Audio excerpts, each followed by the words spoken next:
Rétrospective de sprint, pièges et bonnes pratiques. Tout au long de ce programme, nous avons discuté des rétrospectives. Les rétrospectives font partie intégrante de la gestion de projet, particulièrement lorsqu'il s'agit de travailler dans Scrum. Comme nous l'avons mentionné dans la vidéo précédente, les rétrospectives sont l'un des 5 événements sprint de Scrum. Dans cette lecture, vous apprendrez quelques bonnes pratiques à mettre en œuvre et les pièges à éviter lors de la conduite de rétrospectives de sprint. Rétrospectives de sprint.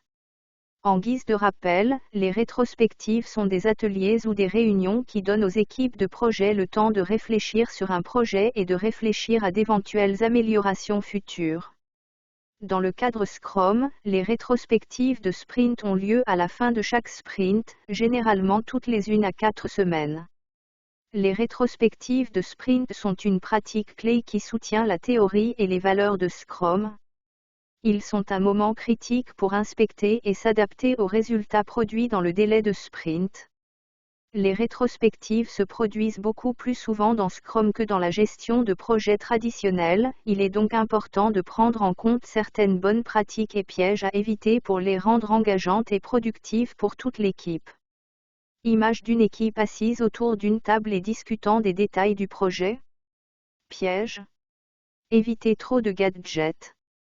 Il existe de nombreux jeux et exercices amusants qui peuvent être utilisés par un Scrum Master lors de l'animation d'une rétrospective de sprint.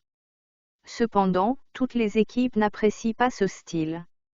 Pensez à n'utiliser ces exercices qu'occasionnellement ou lorsque l'équipe demande de nouvelles façons de faire des rétrospectives. Essayez de ne pas vous concentrer uniquement sur le négatif. Non seulement il est nécessaire que l'équipe reconnaisse ce qui ne fonctionne pas bien, mais il est également important de souligner où ils ont dépassé les attentes. Cela garantit que l'équipe évite les échecs et répète les succès. Évitez de changer de processus après chaque rétrospective. Il est normal de maintenir un nouveau processus en place pendant quelques sprints avant de décider s'il est utile ou non. Vous pouvez toujours noter les opportunités de changement, mais essayez d'attendre quelques sprints avant de mettre en œuvre de nouveaux changements. Les meilleures pratiques. Posez des questions ouvertes et approfondies. Posez des questions qui nécessitent une discussion réfléchie plutôt qu'une réponse par oui ou par non. Par exemple, demandez « Comment aurions-nous pu mieux atteindre notre objectif de sprint ?» plutôt que « Avons-nous atteint l'objectif de sprint ?»